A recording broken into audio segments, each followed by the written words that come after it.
करोनासारखी situation झाली, 2008 खूप layman महत्त्वाचं. क्रायसिस, इथे तुमचे जे कॉन्फिडन्स ढासळतात मी क्लायंटचे बघितलेत. म्हणजे आपलं अगदी स्वप्न असतं मला 10 वर्ष काही पैसे नको आहेत, पण असं काही झालं आणि पैसे आपले निगेटिव्ह झाले आणि इंडियन मेंटॅलिटी 100चे 105 झालेले चालतील पण 100चे 99 नको, ही सगळ्यांची मेंटॅलिटी असते.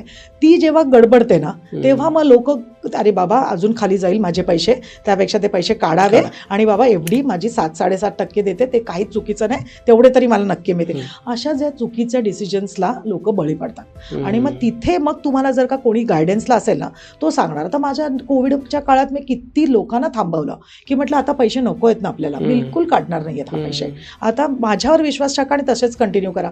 झालं 5-6 महिन्यात कव्हर झालं कोविडचं सारखं. एवढं जे इंडियात म्हणजे माझ्या आईच्या जनरेशनमध्ये पण लोकांनी असा काळ बघितलेला नव्हता, तो पण आपण इंडियन मार्केट एवढं सुंदर आपण सर्व्हाइव्ह करतो. 70% तर यंग पॉप्युलेशन आहे. असे मोबाईल असे बदलतात लोक, कुठे कंपनी कुठल्या कंपन्यांना जात आहे ते पैसे, इक्विटी मार्केट्सला जातात.